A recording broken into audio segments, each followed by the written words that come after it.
New commitments to investment in Nigeria's health sector as renewal investment initiative is unveiled in Abuja.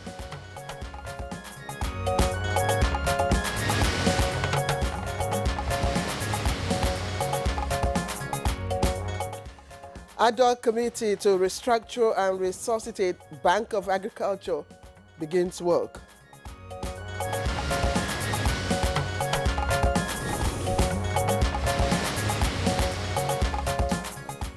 Nigeria's Foreign Policy Trust unveiled in Abuja.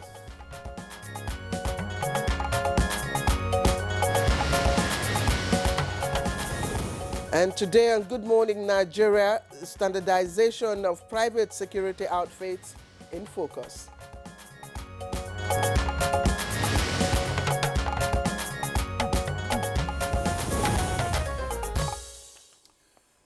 If you drive through streets in most urban and rural areas in Nigeria, you are sure to see men and women dressed in uniform positioned in front of gates of buildings or seated at security posts. These private security guards are now everywhere, and if you recall your encounters with them, then you will relate better with our focus this morning. Claire. Precisely, Demola, and of course those persons work for private security outfits. They include licensed entities engaged in the business of providing services of private security guards on a contractual basis. They are empowered by the Private Guards Companies Act of 1986. Yes, that's true. The Private Companies Act of 1986. And these companies, regulated by the Nigerian Security and Civil Defense Corps, are categorized into two groups. Group A for companies with less than 3,000 staff, and Group B with more than that number. Claire. Yes, indeed. For 37 years now, this group of security outfits have evolved into more organized establishments, and they are driven largely by, of course, a demand for private security services, which also has increased over the last decade. This is not unconnected to the national challenge of insecurity targeted at government installations, private businesses and public places, as well as insurgency, which has put serious pressure on public security agencies in the country. Yes, Demola, there's need now for effective monitoring of these private security companies. And, this is as a result of the, number of challenges that, have become visible while they perform their duties. And we can point at such as poor standards for operation. They also do not have they're not professional, in doing what they do. There's also issues of abuses, issues of regulatory and legal work framework. There's also conflict of interest. So many, other things. And that's, a reason why we're actually beaming our searchlight on them. And just also to say that the Minister of Interior, quite recently, should I say, raised the alarm, referring to that 1986 Act, which set up or which permits the setting up of those private security entities. In his words, times have changed, and models will also need to evolve. Yeah, we need to upgrade. We need to upgrade, honestly. So let's welcome you once again to Good Morning Nigeria this Wednesday. I am Claire Adilabo Abdurrazak. We thank you for joining us. And we are transmitting live on the network service of the NTA from our studios here in Abuja. As usual, we will be taking highlights of the morning news in a moment, some business news, and newspaper review with Chukwudi Okoli Ugbaja. For now, Dennis Adegule takes the news. Hello, Dennis. Good morning, Ademola and Claire. Good morning, Nigerians. Here is the morning news. Healthcare delivery in Nigeria is set to witness a new momentum for transformation as the national and sub-national governments have expressed new commitments to the proper investments required in the sector. At the unveiling of the Nigeria Health Sectoral Renewal Investment Initiative in Abuja, President Bola Tinubu affirmed that under his administration, healthcare delivery is back on the front burner. By increasing investment in health, Nigeria will be accelerating its human capital accumulation and development, likely to enhance our productivity. And in a bid to ensure better service delivery in line with the renewed hope agenda on the Tinubu administration, the National Council on Privatization has set up an ad hoc committee to fast-track the restructuring and resuscitation of the Bank of Agriculture. Vice President Kashim Shettima, who chaired the maiden meeting of the reconstituted council, emphasized the importance of the task before the new council, particularly the rejuvenation of other sectors. We must meet as regularly as possible so that where we need to reform institutions, we do so. The House of Representatives Committee on Solid Minerals has described the 29 billion naira allocated to the sector for the next fiscal year as grossly inadequate. This was when the Minister of Solid Minerals, Dele Alake, appeared before the Committee for the Budget Defense. We must be careful not to kill the goose that lays the golden eggs. We need to have a formal structure that the multinationals can deal with. Now, these illegal miners are not your artisanal miners. These are heavy, powerful individuals. And funding for the Nigerian Television Authority should be a national priority, without which it cannot operate optimally as the leading public broadcaster in a competitive environment. This is coming from the Senate Committee on Information and National Orientation as it scrutinized the 2024 budget of the NTA. With the allocations we have had, especially in the preceding year and of course in 2024, I think it's far, far below what is expected because of the changes in technology vis-a-vis the new demands from the general public. When you say this is our fee, you go there and deliver. The Trade Union Congress of Nigeria wants governments at all levels to not just implement the wage award of 35,000 naira agreed with the organized labor, but to be consistent and timely about it.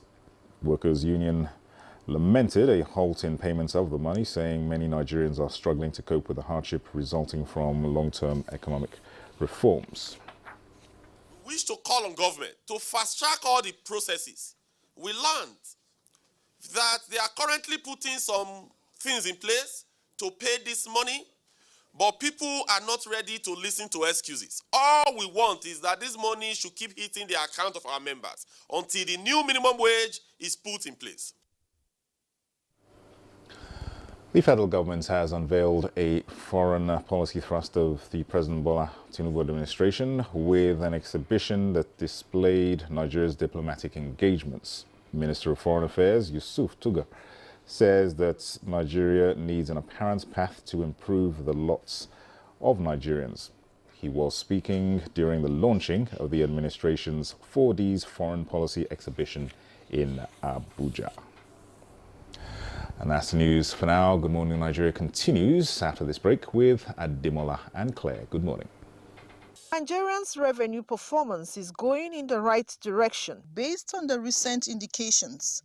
This was revealed by the Minister of Finance and Coordinating Minister of the Economy, who also disclosed that there has been increase in revenues generated by the federal government between 2022 and 2023. At a sensitization seminar on National Vehicle Registry in Abuja, he urged those involved in the process of revenue generation to block loopholes, which will eventually give government more funds. Stakeholders agreed to collaborate in enforcing a centralized platform for vehicle information will help policy making to get a cutting edge that will help recover government revenue.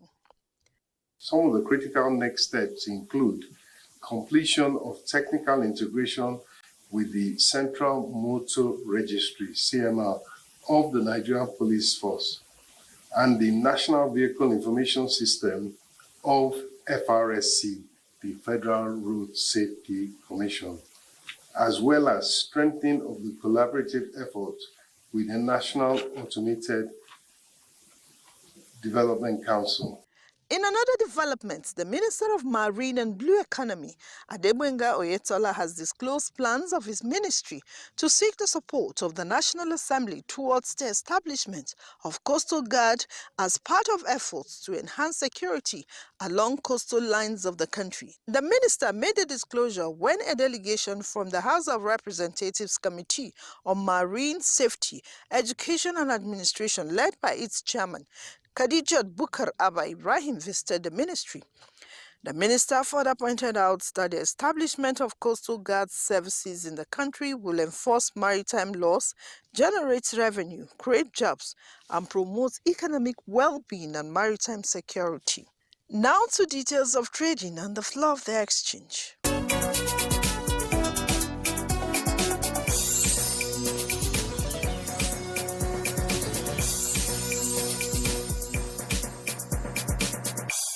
With business, Vivian Izadifi.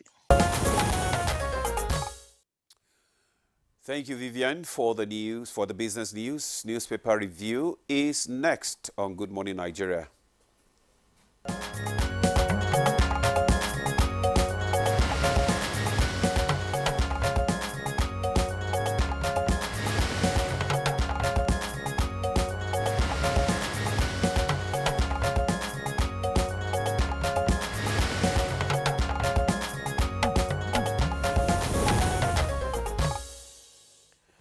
All right, let me quickly welcome Chukwudi Okole Ubaja to the studio. Chukwu, good to see you once again. Hello, Claire. I'm welcoming you, first time this week, okay? You're not the only one who welcomes people. Demola, how are you doing? I'm fine. Good morning. Yeah, good morning. It's cold out there, Yes, colder it than is. usual. Yes, it is. Yes. We all have... It's colder. yes. But it's okay. Well, it's fine. At least it's the season. So. The Hamatan is better than heat. Yes, to me. That's contestable. Anyway, let's move on. The paper I have this morning, okay, let me start with the Nation newspaper. Above the nameplates, influential Nigerians behind illegal mining. That's the Minister of Mines, Dele Alake. The news is on page 4. Labour flays Minister's proposal on 17 trillion pension fund. The story is on page 4. And vote for humanitarian affairs too meager to fight poverty. We're looking at the Nation's newspaper. Says information needs more capital injection. Reps Committee seeks continuous review of PIA to meet global local needs. Behind the immediately below the nameplates, Akeredolu transmit power to Lucky Ayedatiwa. Governor goes on medical vacation. I think this will at least solve the problem in Ondo State for now, that the state can move forward. There's been a lot of issues concerning the health of the governor and yes, this issue of transmission of power to the deputy governor. I mean, the Constitution is clear on all this. Yeah, the Constitution is clear, but human attitude remains unclear. That's the way life goes. When I look at politicians, I mentioned them yesterday. I find them funny. I think the president is planning another visit there if what I saw somewhere is true, because he keeps on helping them to Trojan. I called him a negotiator. He knows how to go about bringing calm, into areas that seem to have a crisis. But the point is, at what time would a Nigerian politician agree that maybe he should vacate a position so that the people's interest can be stoutly, pursued by people who are still gifted physically and mentally to do it? That is the question. The big question. Yes. The big question. Now let's continue with the review. Electricity crisis. Government to sell off 40% investment in Disco. Nikon LME petrochemical shares for sale. TCN may be unbundled. The story is on page 4. Rivers Assembly roll the pins. That's a result of the defection of the 27 PDP members to the APC. And it's going to take some time for the Rivers matter to settle. And the party is already threatening that they are going to declare their seat vacant. Yes. There's going to be a lot of issues. When there is tussle between an incumbent governor and some other persons within the state, it usually is messy business, because people will tell you that whatever happens, whatever the governor has been to some people before he ascended the throne, before he got in the saddle as the state's chief executive, the governor is the governor, and he's going to try to assert himself. Yeah. And the people who maybe were part of getting him elected will say, oh, but we thought we had some agreements about how it doesn't really work that way. I am always on the side of an incumbent governor when I meet a crisis like this, because you just have to say where the buck stops in terms of the totality of what a governor owes his people. If he's henpecked somewhere, if he's disturbed in the stream of power, you think he needs to run the people somewhere, he's going to show in his proficiency, effectiveness as a governor. The issue of defection, party defection, has become a very, thorny one in our flesh. And I really don't know what the law says now about defecting political party members. PDP is actually asking that the seats be declared vacant. What is the precedent? That is the point, We have to come out clearly, categorically. The Electoral Act has to come out categorically on the question of what happened. What happened? Let us just be, Yeah, we'll tell you that it's not that the Constitution. It's not that the Constitution is not clear. No, it's not. The problem is our politicians. If the Constitution is clear and our politicians are rather hesitant over obeying the letters of the Constitution, I think a smart lawyer should be able to stamp their feet concerning what is constitutional and what isn't. That's how I see it. I do hope that the issue in River State is really the battle in the bud. Yes, because are you done with your reviews? No. Please go ahead. Okay. We're almost running out of. Okay, the next paper I have with me is Daily Trust. It has the same thing with Akeredolu goes on medical leave, and federal government to spend 600 billion on electricity subsidy in 2023, 6 on bottling of TCN. Gunmen kill 4 soldiers in Rivers. Gunmen kill 4 soldiers in Rivers. That's on page 8. Concerns over abducted students as airstrike kills bandits. Leader Kawaje. Over 50 other villagers still in captivity. Parents worried. Pray for safe return. Late campaign behind 2021 Air Force jet crash. Powerful illegal miners sponsoring banditry terrorism. Federal government. All the stories you can find on page 4. Kaduna massacre. Villagers sue federal government demand 33 billion compensation. 18 Osun pupils hospitalized after eating government's free meal. Oh, that's serious. 18 Osun pupils hospitalized after eating government's free meal. Court recognizes Fubara loyalist as Rivers Assembly Speaker. Nigeria to unveil new foreign policy minister, page 5. Claire, you can... Yes, let's quickly take a look. Well, all the stories that Demola, read from those 2 papers are also here on the front page of the Punch. So I really need not overflog that issue. But let me quickly bring you some other stories at the foot of the paper. Appeal court judgment, police arraign protesters in Kano, and fear grips Nasarawa varsity students over serial kidnappings. Senate condemns trade ministry over 1 billion naira Geneva trip. Again, Senate condemns trade ministry over 1 billion naira Geneva trip. That story is on page 18. And above the nameplate, you find FG probes use of foreign prisoners as construction workers.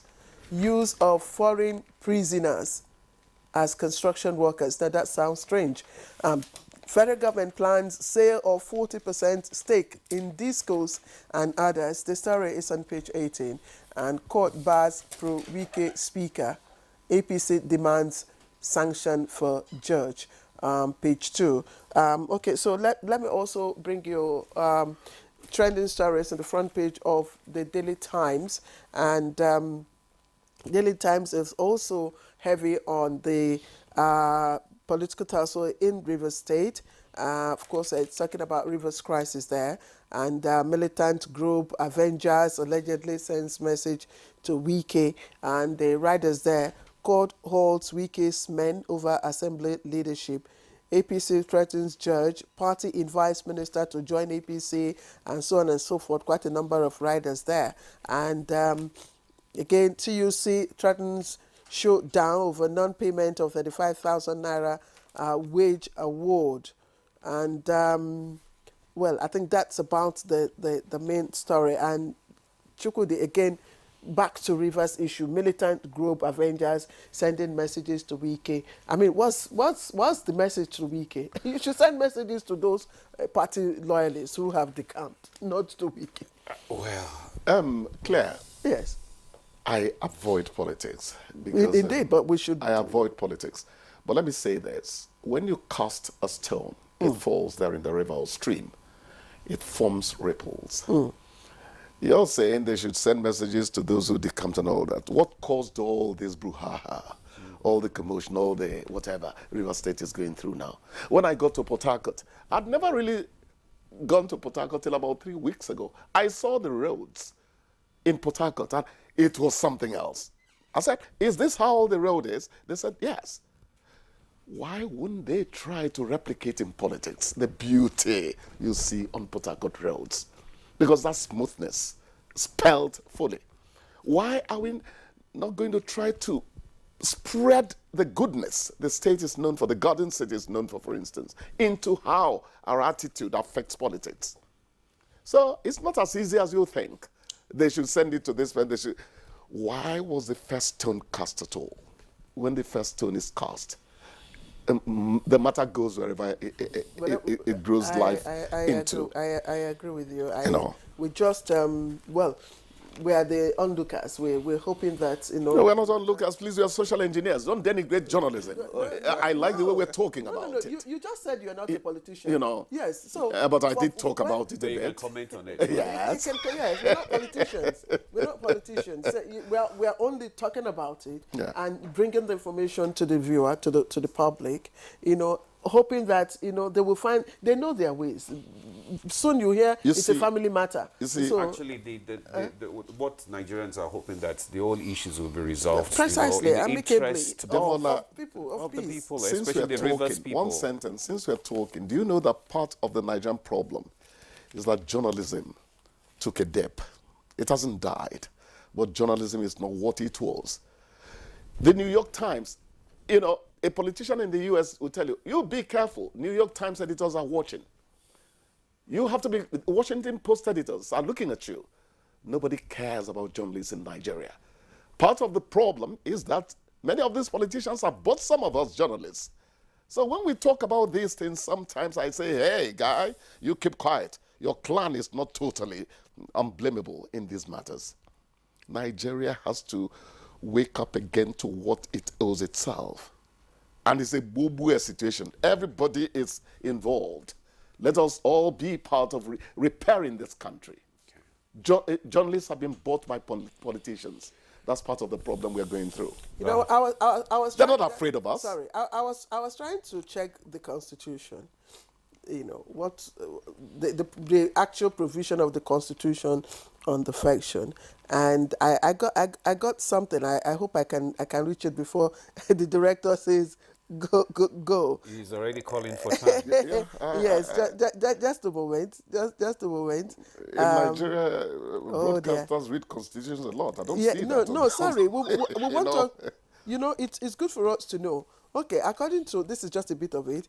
I hope this is the right one. Section 68, subsection 1G of the 1999 Constitution.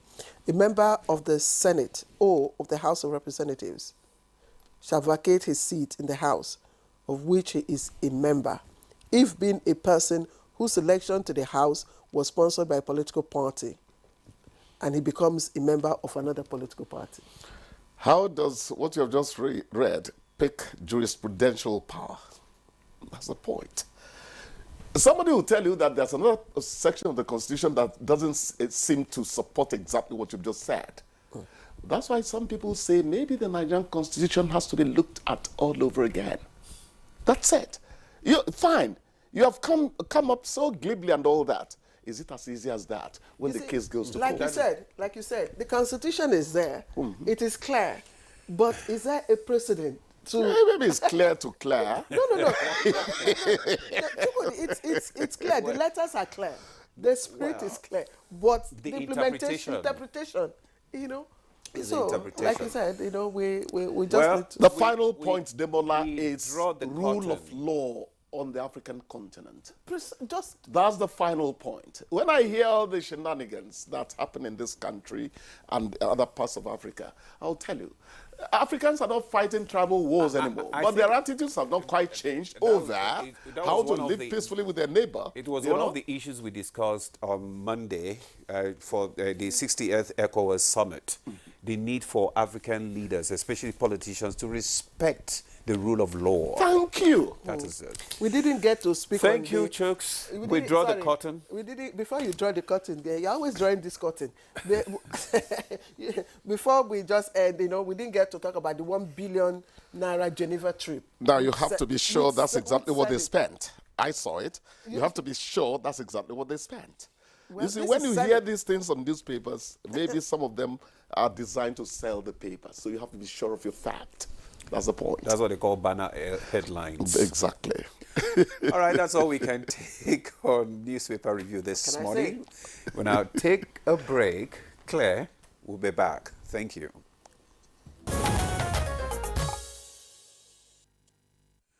You're welcome back. If you're just joining us, this is Good Morning Nigeria live on the network service of the NTA. To set the tone for our discussion on standardization of private security outfits, let's take this background report by Oyeyemi Ajayi. Security is everyone's business, they say, meaning everyone is expected to be more active, conscious and vigilant about their environments. With the establishment of security agencies, the need for private security organization cannot be underestimated. The emergence of private security outfits presents the country with a resource that has great potentials to contribute significantly to enhancing security. Over time, series of private security outfits have sprung up in parts of the country, with some unregistered, leaving nothing or little known about them, as many question if indeed they are regulated by the government. The Private Guards Companies Act was enacted in 1986 to regulate the licensing of private guard companies in Nigeria. People and businesses engage the services of these security personnel for various reasons. For many, it's to watch over their assets, while for some, they just need human presence on their facilities. Others hire them as security guards, and this probably explains why private security guards are everywhere you go in Nigeria. From the urban centers to the rural areas, you encounter them in your everyday activities. Private guard companies in Nigeria are licensed and regulated by the Federal Ministry of Interior through the Nigerian Security and Civil Defense Corps, NSCDC. The role of security guards is believed to reduce the likelihood of criminal activities. But how much impact has the establishment of private security outfits made in reducing criminality in the country? How well are they regulated in the country? How best can they be fully utilized to improve the current security architecture of the country? Guests already seated in the studio will be answering some of these questions and more shortly. Oyemi Ajay providing us with the background information to kickstart our conversation this morning on how to make private security outfits, operations professional and, of course, standard. And we have joined us right here in the studio. First of all, let me introduce Ferdinand Chukwudi Ijegu. Thank you very much. I hope I got that correct. Yes, you did. Thank you. Good morning, Nigerians. And of course, he is Assistant Commandant General in charge of private guard companies, NSCDC. Thank you once again for joining us. We're expecting Dr. Abila Joshak, retired DIG operations. As soon as he's here, we'll quickly introduce him. Also joining us via Zoom is Chris Adigo, National President, Association of Licensed Private Security Practitioners of Nigeria. Chris, you're welcome to Good Morning Nigeria. Good morning. Thank you for having me. Also is Dr. Yahuza Getso, is a security, intelligence, and investigation expert, community-driven development professional, monitoring, tracking, research, knowledge management, forest criminal investigation and criminality therapist, consultant on research and development. Is also CEO, Director, Forest Criminality Intelligence Center for Security, Intelligence Research and Community-Driven Development, Abuja, and Managing Director, Eagle Integrated Security and Logistics Company Limited, Abuja. We are glad to have you, Dr. Getso. For having me. Good morning. Okay, clear. All right, gentlemen, thank you very much for joining us. So let's start with the regulating outfit. That's the NSCDC, Mr. Ijiegu. What exactly is expected of, private security guards? Just like you said, they are private security guards in the sense that they are not directly employed by government. They assist government agencies in the provision of security for individuals and corporate organizations. So what is expected of them is to guard the areas within their jurisdiction where they are employed, they serve their clients directly and make sure that security threats are checked and checkmated in the areas that they are guarded and employed. In fact, they are like contractual business security. Their directors are vetted by government, and they themselves are trained for specific purposes, which is guarding, watching, and patrolling environments.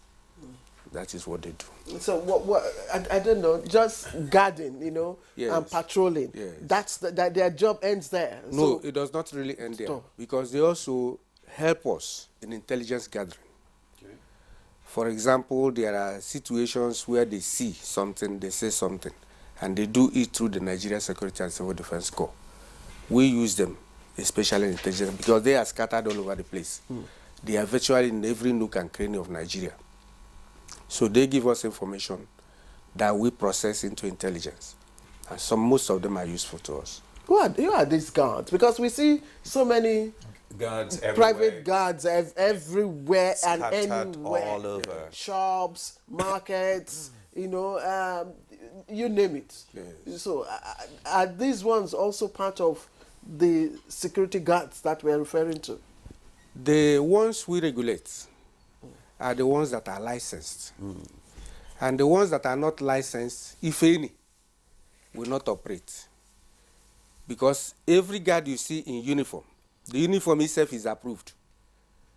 And that means that that company must have been licensed by the Minister of Interior. And they go through processes. First and foremost, you must have a company registered with the Corporate Affairs Commission with a minimum share capital of 10 million naira if it is an ordinary guard company. Then if it is marine, it has to be like 25 million naira share capital. And again, one of the directors must be a retired military or paramilitary personnel. That's to give it a touch of professionalism. And then these guards are trained by the Nigeria Security and Civil Defense Corps. And then they are now attached to the companies that employ them. That is how they operate. They just don't wear uniform and start operating. Okay, thank you. All the directors, sorry, let me just conclude. All the directors are vetted by a sister agency, the Directorate of Security Services. They vet all directors. So it's not everybody that comes. There are people that come and they say, no, these people are not qualified to be directors of private security companies. What disqualifies them? There are so many things. Okay. Security issues. Okay, security issues. Yeah. Okay, thank you, Ferdinand, for giving us a brief of the private guards there.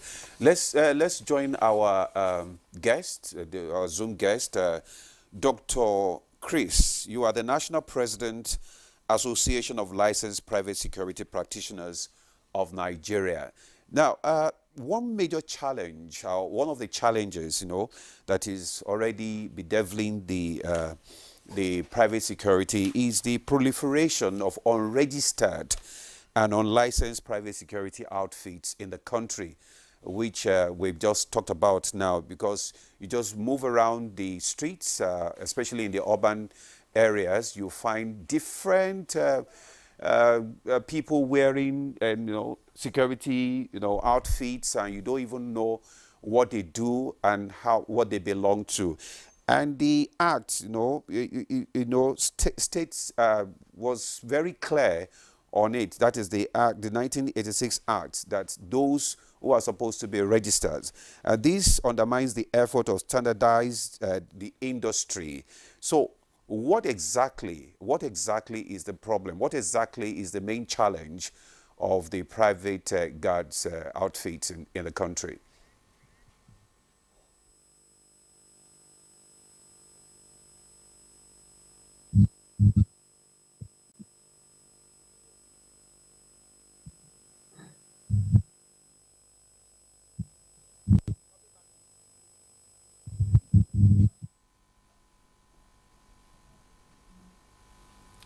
We seem to be having audio challenge with our guest there, and we'll return to him later when the issue is resolved. But let me come back to the studio so that can you tell us, we're talking about these unregistered, private guards all over the urban areas and the city centers and all that. How do you, because you are the regulatory body, you are supposed to check this. How do you check them?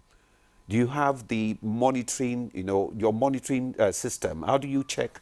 How do you control? How do you regulate, the system? Thank you very much. I was a little taken aback when you said there are proliferation of unregistered companies. Mm-hmm. That is not exactly true, because we have... there are many of them. There are many of them in the markets, on the streets. Okay. Are all of them registered? All the ones we see, are they registered? Yes, are they registered? You do not know the number that is registered. How many are registered? We have 1,325 registered companies. 1,325 registered companies. Licensed. Yes, by the Minister of Interior to operate. So if you see so many uniforms, many of them are registered. In fact, very few, if any, will be unregistered, because we have a system to checkmate them. In all our states, we have monitoring teams that move from place to place to check. If you are wearing uniform, we check your company. If it is not a registered company, you are arrested and closed down immediately and prosecuted in some cases. And then we also have Commandant General's monitoring team that, like just recently we came back from Southwest. We monitored all the states in the Southwest just to assist the people on ground in the states. So we move, and before you renew your license, because these licenses are renewable every year, before you renew your license, we must have checked, our people in the state must give you what we call a monitoring report to ensure that, one, we have monitored you, we have checked you, then we renew you. If you have not been monitored or checked, we do not renew you. And there are so many things we check during monitoring. We check your office space, training facilities, whether you have an HIS, and whether you have your pension scheme in place, and more especially the welfare of guards, which should not be anything less than what we pay as minimum wage. Mr. Sorry, I know you want to go back to Mr. Yes. But let's, I don't know. Okay. Yes, Mr. Ejegu. Yes. I'm just wondering, you just monitor, you regulate the person, the director, the owner, his fiscal structure. Yes. Do you also conduct checks on the quality of personnel? Yeah, the personnel. Yes, yeah. you know, because that is so because vital. you see them. You know, some of them don't seem to know what they are just there. Basically, that is our first function, is to train them. We train. The regulatory aspect of civil defense includes training. That is why I said these facilities must be up to standard. Do you have requirements for the personnel that are being, employed? Definitely. And because then we have requirements in existence right now, but we are reforming to make it more standardized. In which case we'll have a uniform training curriculum. There is already in place an approved uniform training curriculum, so that a guard in Sokoto, what he knows, a guard in Port Harcourt will also know.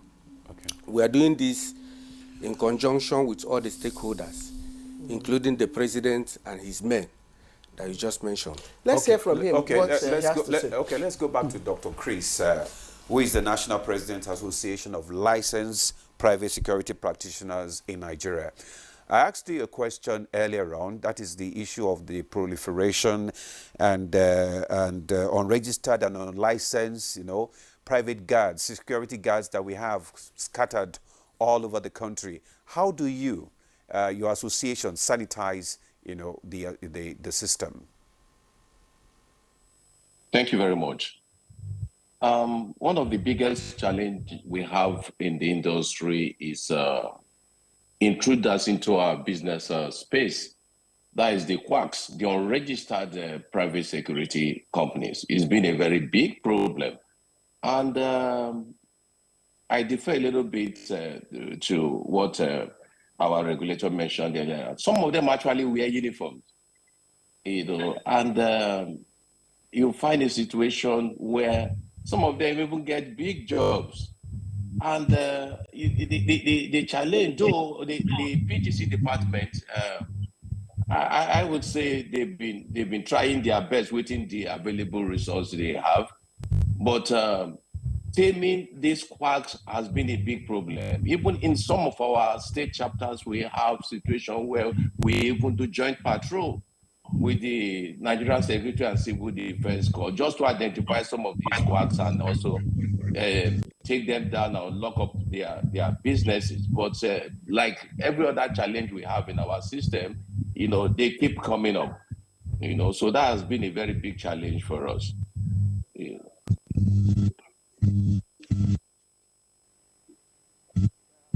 The scope of your operations, because it seems that your men do everything, not just guarding the place. Mr. Ejegu here has said that they also provide some form of security because they are trained. So where do we draw the line between what they can and cannot do?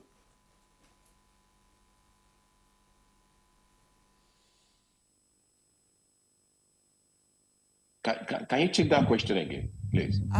I'm just wondering, where to draw the line between what private security outfits can and cannot do, since they also provide, as Mr. Ejiegu here said, some form of protection, and they also undergo training by, the NSCDC. So what is it that they can or cannot do?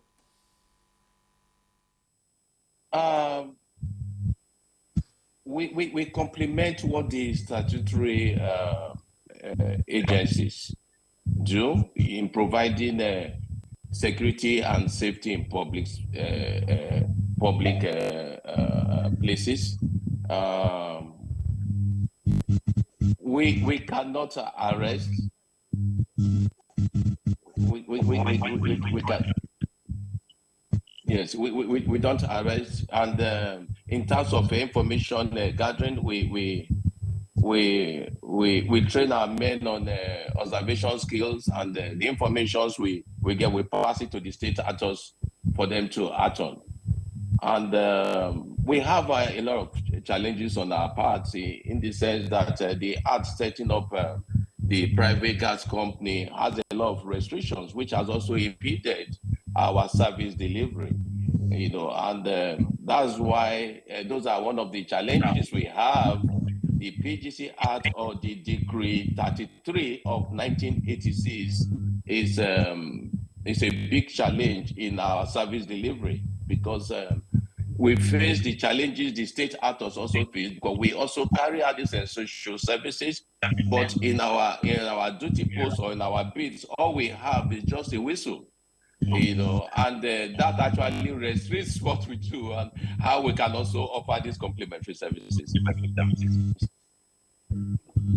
I agree with you, and that I was going to ask how you gather your information, since you get information and you pass on the information to probably the NSCDC. Apart from the condo, the button that we see some of your men carry around, and maybe the whistle, they don't have any other no information gathering equipment. We see them everywhere. Some of them just even sit idly and this interested in what is going on around. So how do you gather your information, and what channel do you pass them through? Like ACG Eshago mentioned earlier on, there's a reformation going on currently under the present administration, and that is actually pushing us to standardization, to international best practice. So in the next couple of months, we'll start seeing a new set of guys. That narrative actually will change, because a lot of emphasis is now being placed on training. Yeah, because training is actually what makes the difference. In a couple of months' time, we'll start having new centers, training centers accredited with the right faculties, and we'll also embark on licensing of security operatives. Because actually we want to professionalize the industry.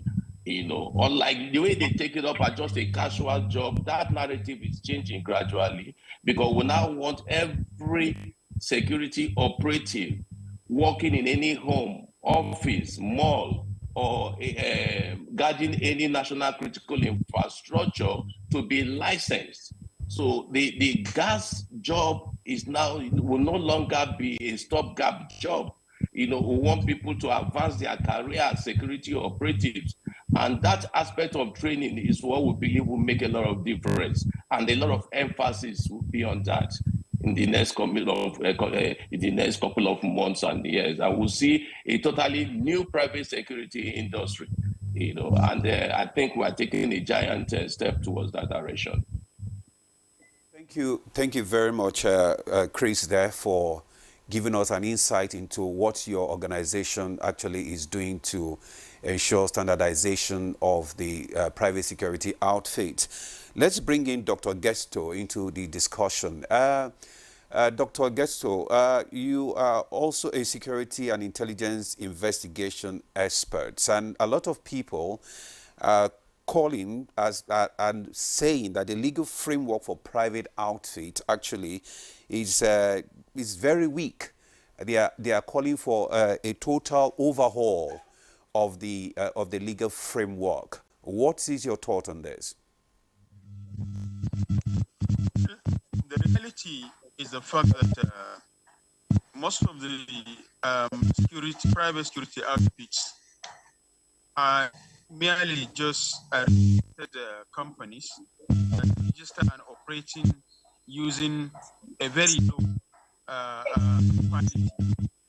I commend Mr. Chris as well as the ACG for making it very clear, which has really exposed that there is a huge gap between the operating system and the monitoring system. Why? Because out of almost, if you go to areas where you should have a professional security guard operating or doing work, you realize that most of them, as mentioned by our sister in the studio, most of them are just there, like just doing a casual watch-up rather than doing what is expected. So I think there are 5 items that we need to look inwards. One, the procedure of recruiting those guards. 2, the public understanding, because the public undermined the operations and activities of the private security guards and the private security companies. They don't even, there is a very huge gap, very huge indeed.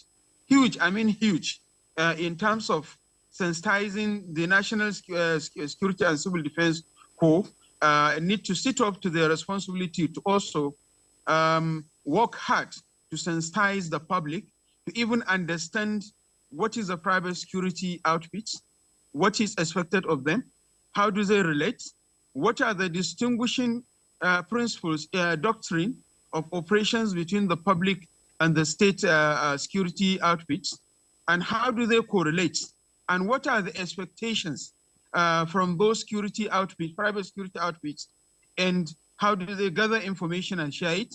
And then the recruitment process of which the private security outfits are recruiting their personnel and training them. We need to go back to drawing board to institutionalized. I am really happy.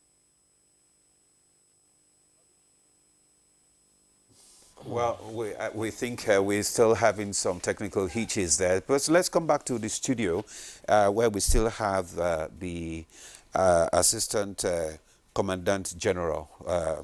Now, I want you to still speak to the issue of the monitoring issue. Yes, by your organization. Do you have the necessary wherewithal to actually monitor the activities of this private organization? I would say that within the limits of the resources available to us, we have put in place monitoring teams across the states, that's 6 states and FCT. So each state has a private guard company department, and each state has a monitoring unit that move from time to time to check guards and companies that comply. And when you do not comply, you are shut down or you are kind of sanctioned depending on the gravity of the offense or the violation you have committed. So what they're saying is that you don't face any challenges in the monitoring. You have all the resources that is required. Logistics, of course. Okay. The issue of logistics, equipment to move around from time to time. These are the basic challenges we have. But we have the personnel that don't move. Demola, when you travel out of this country and you encounter, a private, guard, security guard, I mean, sometimes you are enchanted by the appearance, the gadgets they wear, the uniform, the neatness. But here, you look at them, you see, in fact, in most places, you see them, they're unhappy, they are sad looking, they are not well dressed, they are not even interested in doing the work, except of course in the places where you get what we call the kwa, the something. Yes. Actually, what Chris said was that they just see, some people see it as a stopgap. You understand? Pending the time they will get a better job. Yes, they are so disinterested in the work they do. Yet, these are the set of people you say, they are trained by you, pass them and you qualify them for employment. Yes, the reason is this. That's why we are talking about reforms. And I thank Mr. President for maybe reminding you that we have reforms. The essence of the reforms is to make it no longer waiting man go do job, but what a job that one wants to do. That is the essence of the reforms. We want people to be interested in it, make it a career, so that you can progress from ordinary guard to become a CEO of a company, or even form your own company. Why should people make it a career? Yes, because when one, you're not going to equip them. They're not allowed to carry firearms. Yes. They are not. The security is domiciled, is the responsibility of government. It's under the Constitution. It is government that provides the security. Yes. But these are just private guards. Yes. So why would people want to make, guarding a career? Yes, because it's a security business. It's no longer just guarding. That's why we want to standardize and professionalize. In the process of professionalizing, people make it a career because you have hope of the future, something that you are looking forward to. But for now, it's like, let me wait for JAMB. If I pass JAMB, I'll go. But when you have a license, which is what we are doing, and Chris alluded to it, you as a guard, you have a license. Your license is like your power to be engaged by a company. You see, we are not just talking about the operators, the owners. No, I'm not talking. No, the license now is for the guards. Yes, that's what he was trying to tell you. Okay. The guards will now be licensed. For now, they have not been licensed as individuals. Each of them. Each guard will now be licensed. That will give you value. Each of the security that you see on the streets, in the malls. Yes. The ones we have here in NTA. Exactly. So each person will obtain a license. A license. Will the license be paid for? That is it. He will pay for his own license. It will be for him alone. So he can use it and look for job in his name. Okay. It's like your certificate. It will then entitle you. I have grade A certificate. Like I heard when he's talking about category A and category B. That is not very correct. We have 499 if category B. Okay. 500 upwards is category A. Okay. But the category reforms, A is what? That is the 500 upwards. If you employ guards, up to 500 okay. upwards. Okay. Then category B, 499 down, less than 500. However, with the reforms that is coming, we intend to departmentalize these licenses so that those that guard NTA will have a special kind of training. Those that are into marine will have a special kind of training.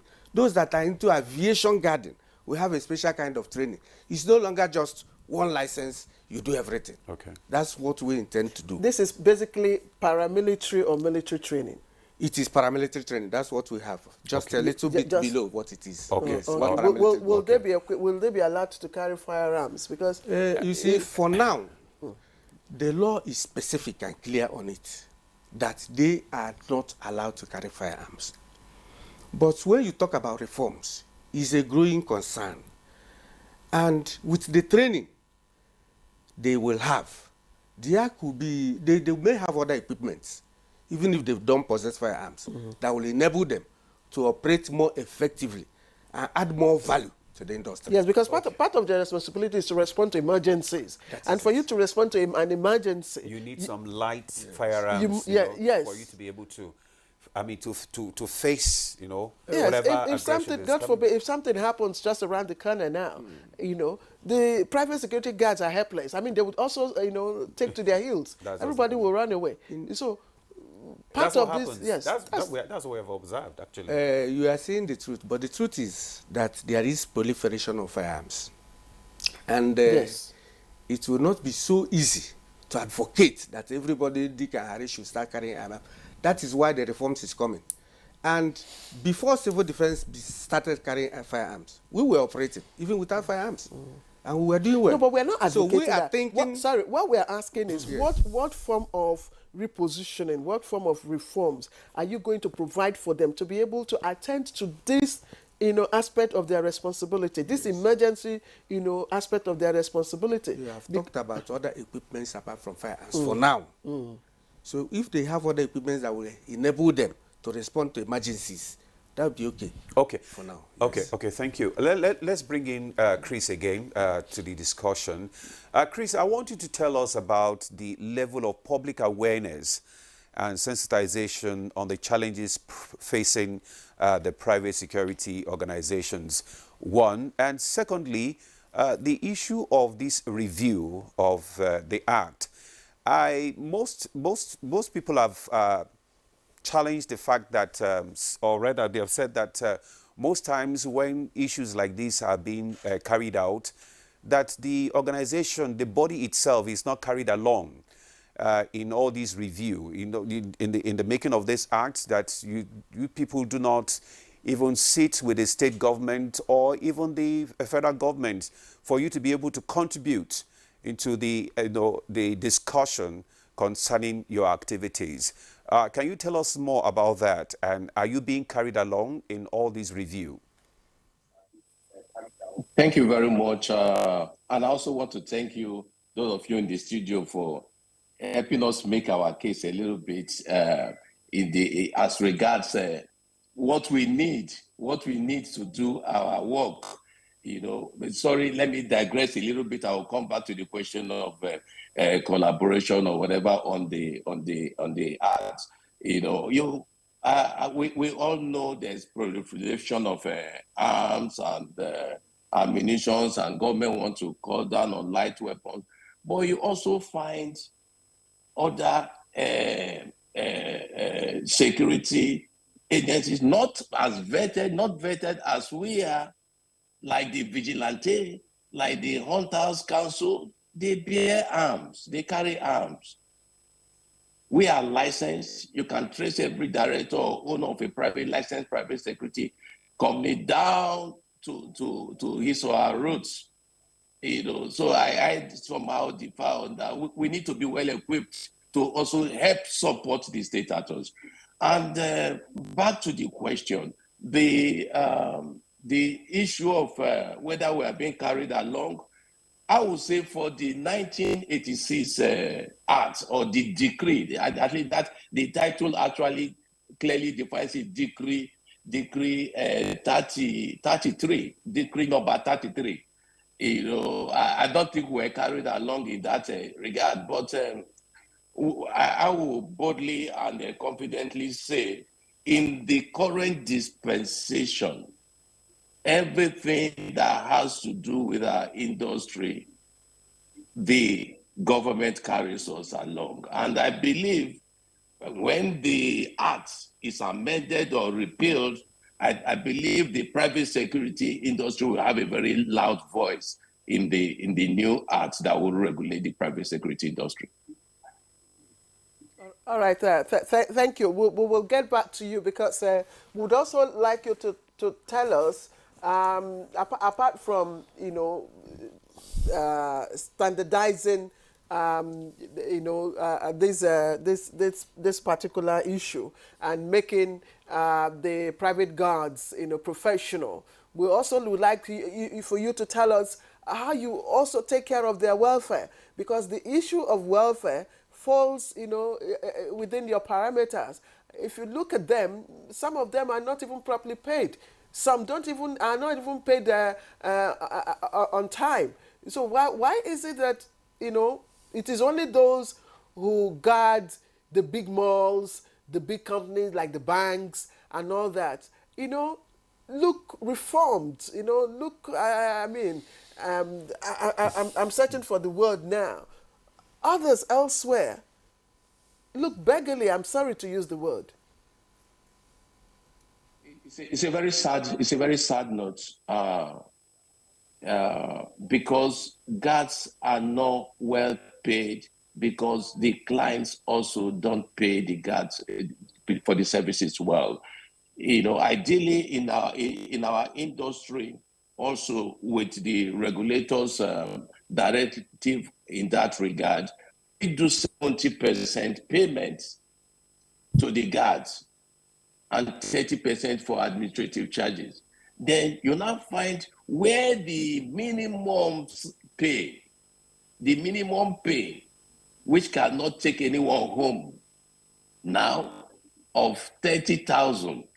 Some clients hardly pay that 30,000. Then imagine 30,000, 70% of 30,000, and the 30 to the company. You find one way or the other, apart from working for the blue chip companies or the bank, as you mentioned, are the ones that are paid well.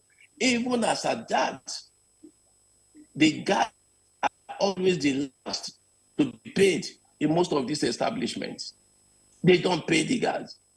Like the situation we find ourselves in the country now, You know, the cost of running a private gas company now is very high. For you to patrol your beach, you need to fuel your patrol vehicles. Now, the cost of fueling those vehicles has gone high. Now, the clients will refuse to increase the salaries for the guards. So it becomes a very poor circle, you know, and it's a big challenge.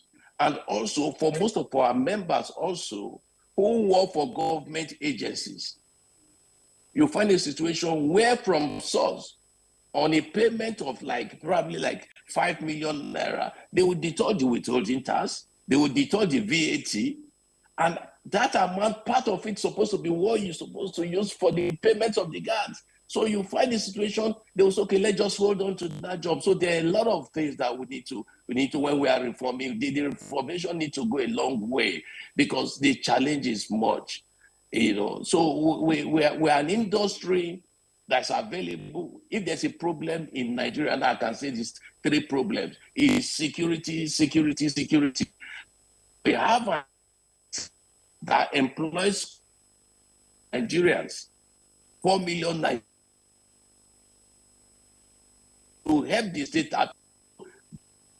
to give us that support. The PG need to be funded. Our regulator in the studio is a little bit diplomatic in the answer with using the word available resources. They need more resources. The PGC department need to be well funded for them to carry out their monitoring responsibility. You know, so the challenge is there. I believe when we fully standardize and people see it as a career and it's professionalized, I believe they will see more value in our service delivery and also review the way they handle guard salary and payments. It's a big challenge. It's a big challenge, and it takes every one of us to see the service we render as an essential service. It's an essential service. There are a lot of things we expect. Exactly, Mr. Adigu. You just took the words out of my mouth, and I'm just wondering if, in terms of salary structure and framework, payment framework, if what is happening now is not what we call in the petroleum sector round tripping, you know, where your client pays you and then you pay the private guards, you know, whatever you like. Do you have a uniform standard, you know, wage structure for the guards? Some time ago, as an association, we tried to say, okay, let's have a minimum wage, you know, which we cut across board, across the states of the federation, and you find in some states they'll say, no, we can't afford that. If we say we want to charge 50,000 per guard, they will not pay. So it's okay. Let each state, let each chapter, you know what is possible or feasible in their various states and make it the minimum. But as of today, what we called minimum 2 years ago cannot even take the guards home. We've tried severally, we'll keep on reviewing it. You know, we'll keep on reviewing it. But even if we decide that every guard should be paid 100,000 naira payment for a guard, if the clients are not ready to pay, what do you do? So that's why within our sector, we are also doing our own reformation or trying to review a lot of things so that we'll have people who are ready to actually practice the profession, be those who are involved in the guarding business. You know, because you find a situation where somebody is ready to pick up 15,000 for a guard, how much will you not pay the guard? Or you are picking up 30,000 per guard. So if you are doing 70, how much are you going to pay the guard? So it becomes garbage in, garbage out. What happens? It will not reflect on the guards you see who are looking shabby, who are looking haggard, because if what they are doing cannot take them home, they also go into some things that cannot be mentioned here, which is not good enough. So the change we are trying to push, is to actually reform the sector, which under the current Minister of Interior, I believe there are a lot of good plans for the sector, and I believe the association of the sector is also on the table to make sure something good comes out, and the nation at large will benefit from it. Thank you very much, Chris Adigu, for your for giving us a deep revelation into the payment of the guards there. But I want to bring in Dr. Getso into the discussion now. I also want you to speak to this issue of the private security guards carrying light arms, just like we have in other crimes. They do it. Why can't we have them, carry light arms in this country? And some people have argued that if they do, it will also ease the tension on the police. The police will be able to withdraw the police from all our VIPs so that the private security guards can also take that responsibility. They will have more police, policing, the internal security. They will be forced to do their job. So what do you think about that? And also this issue of payment, having the right salaries for the private security guards. How can we tackle this challenge? Well, first of all, issue of salary. Before I go to the issue of carrying firearms and other issues contained in your question, the issue of salary, it will be very, very difficult for the private security outfits to make it a standard unless and until the national, there is a commission or a kind of institutional instruction from the president or from the administrative legislation to deal with that. Like mentioned by Mr. Chris, I know of private security outfits that are paying even less than 15,000 naira, and yet because of the issues ratio of unemployment, you will still see rush from our youth employees rushing to take up that job. Looking at the questions of making it very, very difficult. How much will that person transport or herself from where they reside and expect those people to survive?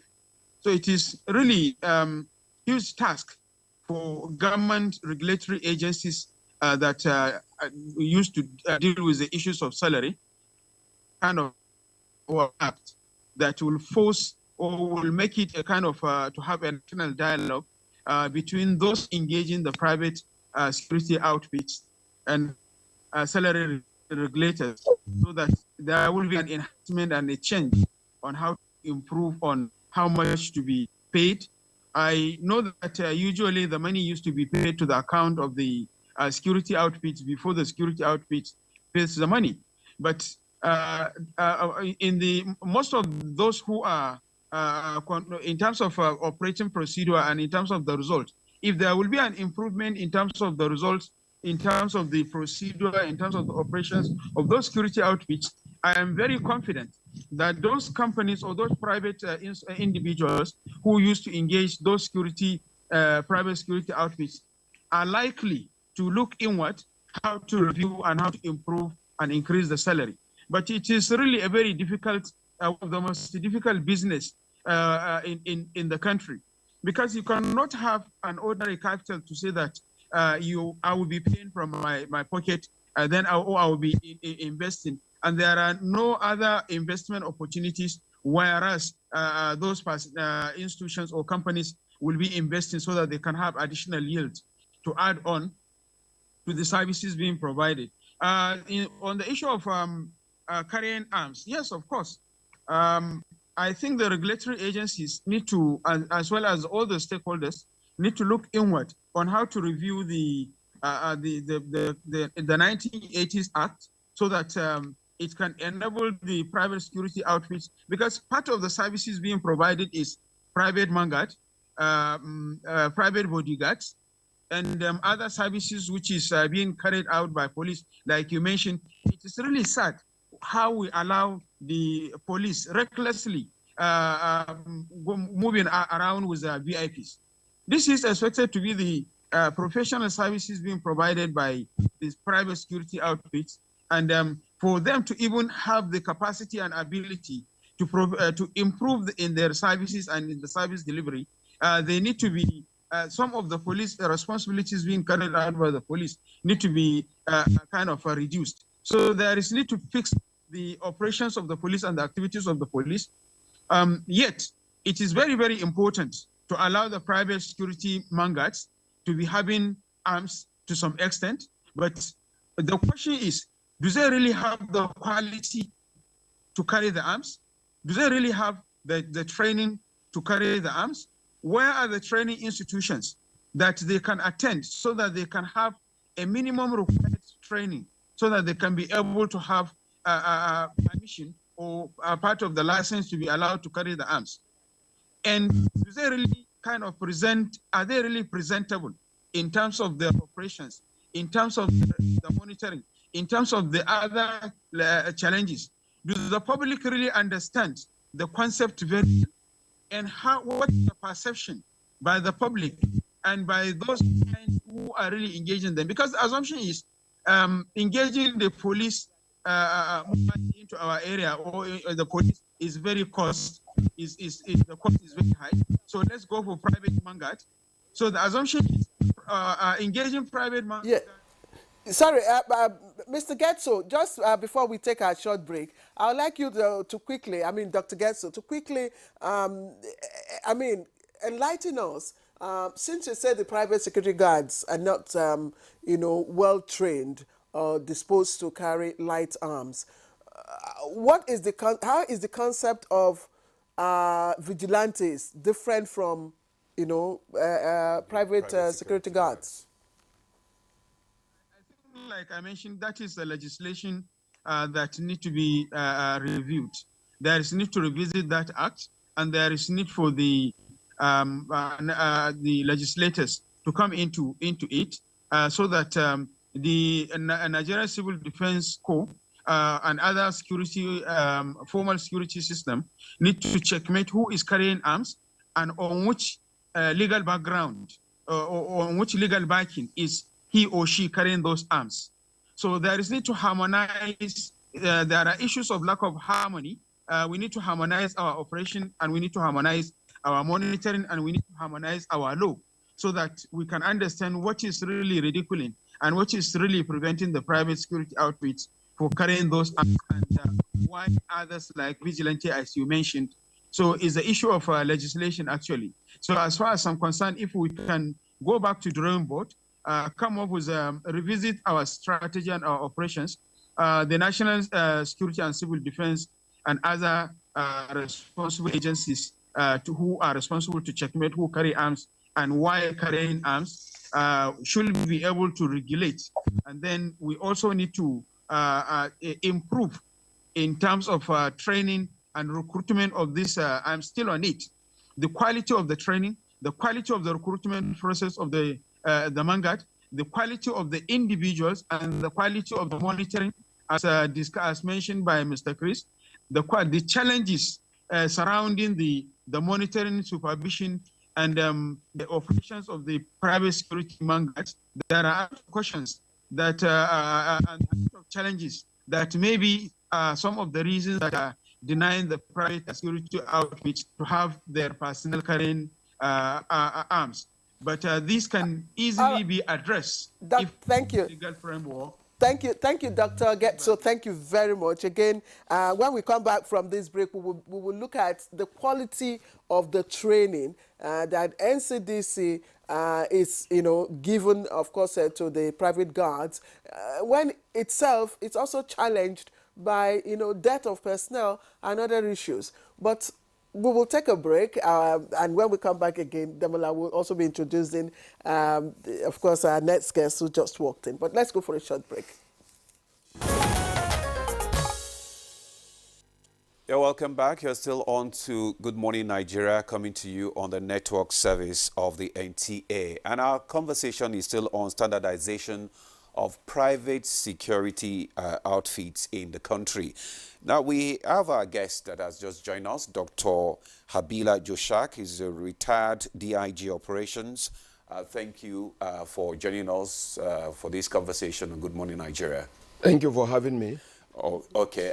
Just like we have been having conversation, and I'm very sure that you heard some of the conversation this morning, which borders on standardization and also review of the of the Act, the 1986 Act setting up these private organizations. We want to have your own side of your own conversation, your thoughts on all the issues that we have discussed.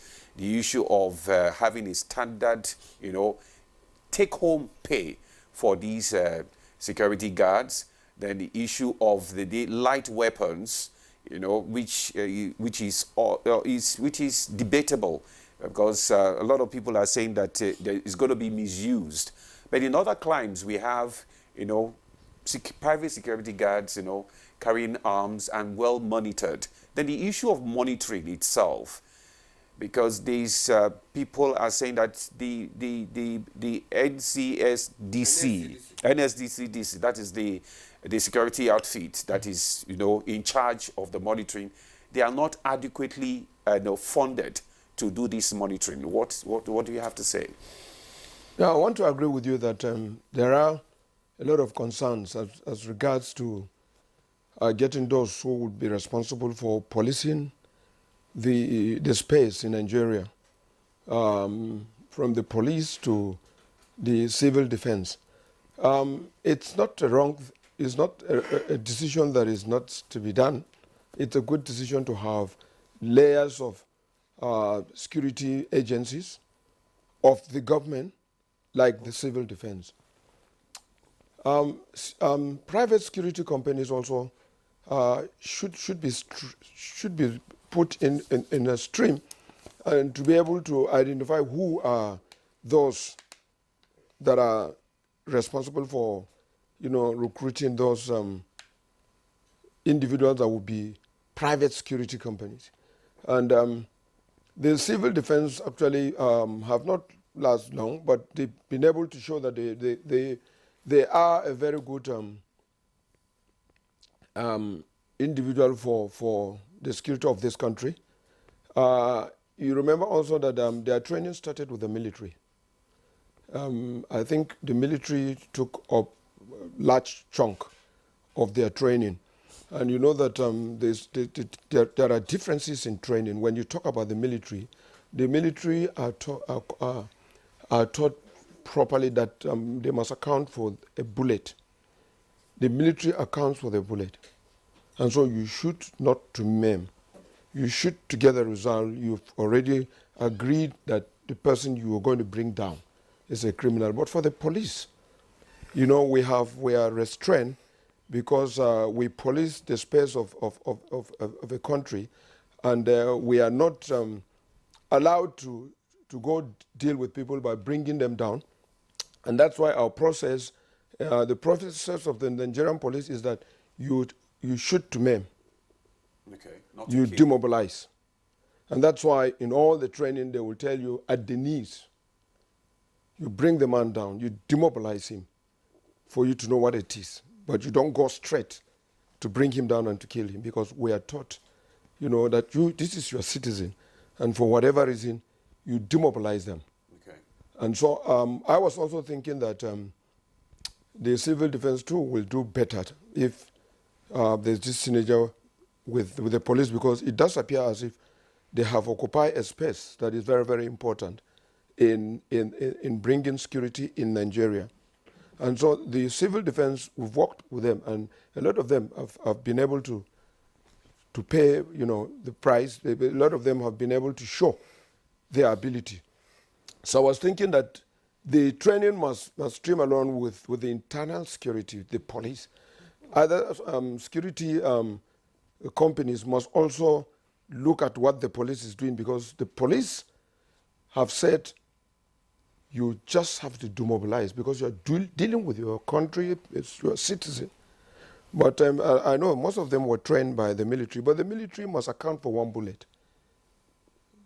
If it has not changed, you don't just waste your bullet. You know that you are dealing with an enemy outside the territory of a state, and therefore you have to bring him down and finish him. But that's not the case with the police, and I think too that any security agencies that the government will put in place should be able to take dressing from the Nigerian police. Exactly my thought. Yes. Exactly, take dressing, because I was thinking that, I mean, we know that security is everyone's business, and like you said, they're in layers. But again, proliferation of crime prevention and security is also not good for us. So there must be a way that the NCDC, in professionalizing or reforming these people, should also take dressing from the police, so that there is kind of collaboration. Is there no collaboration between the police and the Civil Defense Corps? There is. There is collaboration. I have, when I was Commissioner of Police in Abuja, I made a good use of a lot of them. They are very, very useful, and their training is quite encouraging, and they can fill the gap. And I can tell you also that along the creeks, because I too also walked at the creek from, I was heading the mobile in Rivers and Bayelsa, and I know that 19. Yes, man, and I know that when I get them, and you tell them what to do, they will properly train. So what is the context of your take dressing, if you can? Yes, I would want them to have this this training and at the back of their mind that they are dealing with the citizen of the country, and that in doing so, try as much as possible to preserve life, but bring down those that have committed crime. If we take that dressing from there, they will be also, because they are training they have the license for private security companies. Yes. And I also think that people have to be screened before you put them in what I may call the private security company. Because if you don't screen them and you bring in a criminal, he's going to do havoc. He's going to misuse that opportunity, and because it will be a problem. What the companies do is the companies that recommend those to employ. It is not the NSDC. Is it the NSDC that No, they license. We license the companies. You license the companies. Yes, it is the companies we vet. But like I said, the reforms we are bringing will now get to the operator himself. That is the security guard. Wherein the security guard will be screened, just like the companies are screened. Who is going to screen the security guards? We are going to do it in conjunction with other agencies. With other agencies? Yes, like the correctional service. So make sure that you don't employ an ex-convict. Assuming Demola is a private security company now, yes, and it's licensed by you. Yes. Now, Demola wants to employ, private security officers. Yes. Does it go straight to you? How does he do that? That is, initially, what was happening is that he will employ directly by himself. Yes. Okay. And will come and train. Exactly. But now those people he has employed, we want to retrain them and license them. The process will weed out the people that are not supposed to be security personnel or private security personnel, just like the DIG said. That is the reform we are bringing in. So that as the directors are being screened, the individual operator himself is also screened. Is it not another way of making money from them? Because in obtaining the license, they will pay. Of course, they will pay. Who is going to pay? The organization or the person? It's the person, because it is his license. I have someone that is looking for a job. So once he becomes, once he's licensed, he's licensed for life. It is for life, but it's renewable. Okay. It is renewable yearly, just like the directors renew their licenses yearly. Okay. So if, for example, in the course of year duty, you violate any of the rules of security, next year you will not be licensed, or you'll be blacklisted.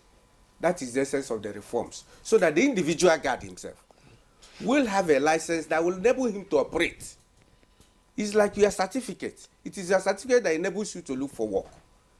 You just don't go. Let's bring in. You have all the resources to do all this? Because when we listen to Dr. Getso, he said you are being economical with the truth when it comes to capability and capacity. Yeah, your capacity. No. This thing we are doing is a process that has taken long. That you don't have the wherewithal to do all these things. We do. For example, we start by accrediting centers for trainings. These centers will be scattered all over the country. So that, for example, if, like she said, you have a company that can train and you meet the basic minimum requirements for training, we will accredit you. And then we train the people that are going to train your guards or those train the trainers in our own institutions. We have schools all over the country. And particularly, we have private guard company school in Abuja. So they will train the trainer in Abuja for all accredited institutions.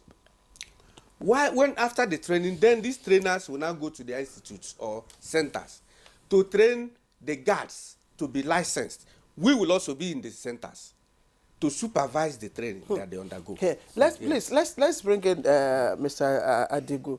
Mr. Adigu, what do you think about this licensing of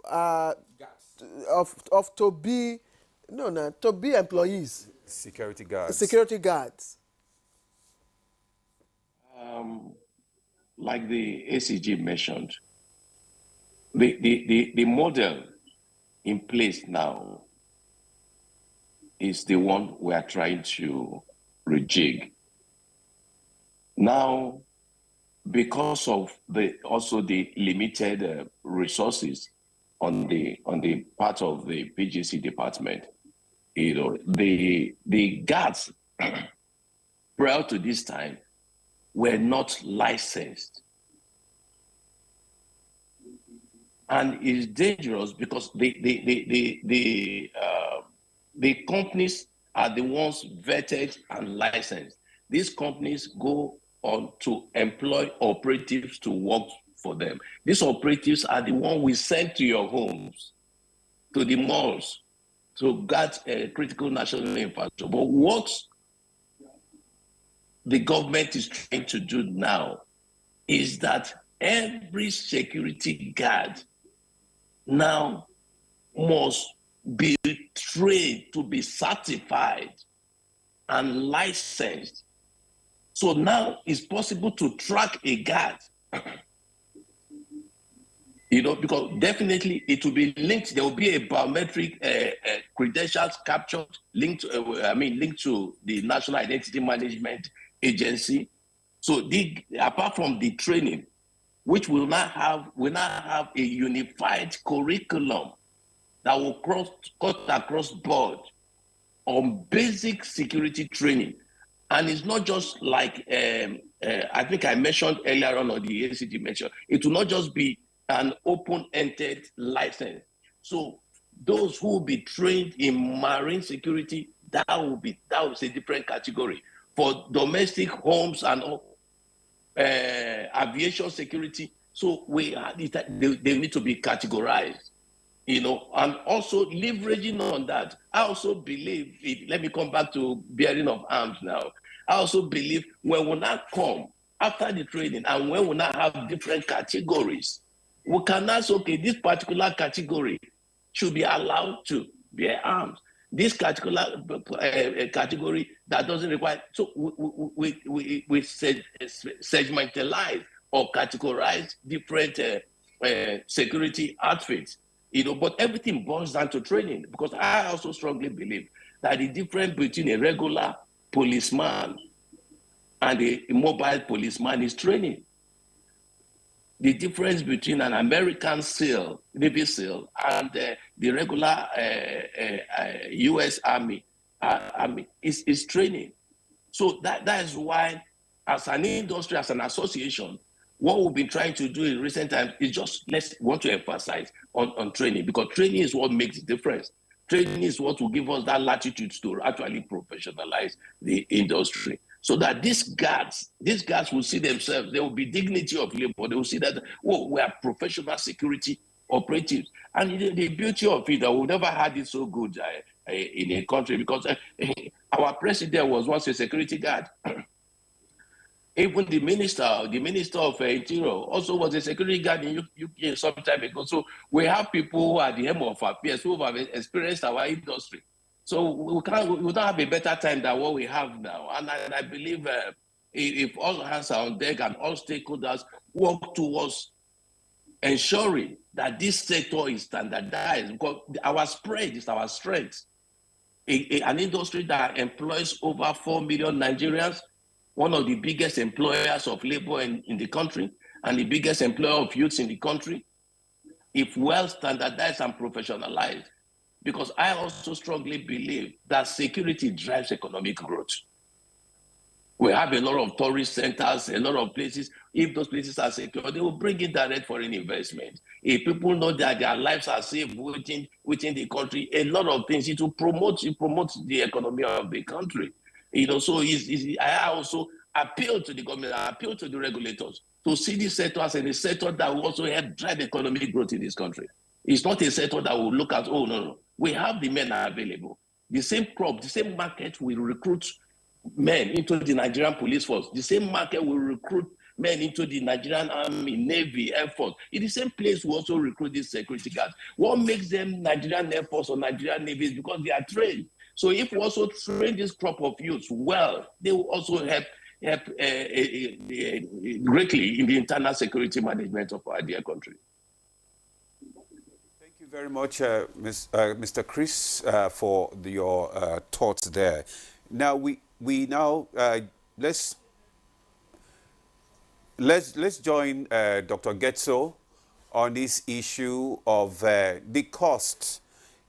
People have complained that the cost of registering a private security company in Nigeria it's on the high side. What do you think would be the appropriate? And also talking about the issue of registration, that the H security guards will now be made to pay, at every level of registration. Do you subscribe to that? Briefly. That is where I have an argument. Because if that is the case, it means most of the private security outfits are not really the personnel who are really doing the job, but rather they are engaging them. Because in a situation whereby you don't even have a strategic system to conduct a background check on the individuals that you employ or you engage, it will be very, very difficult for the person in the process of employment. Why I have this argument is because when you employ somebody, you have to look at what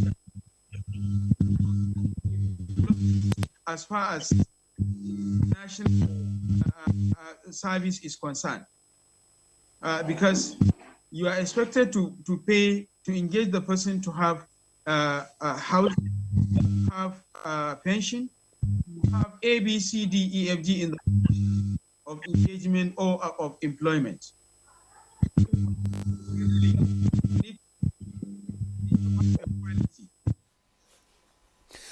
We're having some audio challenge there. But the report just reaching us from Port Harcourt says the Rivers State government has commenced the demolition of the State House of Assembly complex in Port Harcourt. We would like to join our correspondent in Nkiru by phone. Nkiru, if you can hear us, what is the situation on ground there in Port Harcourt? We gathered that the state government has commenced the demolition of the House of Assembly complex. Can you give us more insight into that? State government. The state government is carrying out the demolition. Yes. What about the members of the State House of Assembly? Are they around? Are they seen anywhere? I can't cite any of them here. We can only see security personnel, then some government vehicles here, but no one is talking to us. No one is talking right now. Yes. Okay, all right. Thank you very much, Nkiru, for giving us the situation report in Port Harcourt there. We're just on to our correspondent in Port Harcourt in Kiru, who has just informed us that the River State House of Assembly complex has been demolished by the state government. Claire. Yes, she also... We discussed this issue this morning. Yes, you know. she also said, of course, the security, the whole area of Moscow Road, which is the location of the State House of Assembly, has been blocked and cut off, and that it might not be unconnected, according to her, with the fire incident in that in the chambers some time ago. So we'd like to appreciate Nkiru for joining us. We do hope that you give us some visuals if you are able to. But please do stay out of harm's way, Nkiru. Thank you. Wow. And unfortunately, I don't know if we're able to take just the last question. Because of time, yes, we're not. The director is saying that we should sign yes. off. So let's just thank our guest. Let me start with Mr. Ferdinand Chukwudi Esiego, is the Assistant Commandant General in charge of Private Guards NSCDC. Thank you very much for coming on Good Morning Nigeria. Thank you very much. God bless. And also, I want to thank Dr. Abila Joshak. Though you were a bit late, we couldn't take much of you. But next time, we'll promise we'll have you. Thank you. Thank you for having me here. Thank you for your efforts. Thank you. And also, our guest via Zoom, Mr. Chris Adigo. Thank you very much for joining us on Good Morning Nigeria. Thank you very much. All right. And also, Dr. Yahuza Getso, thank you for coming.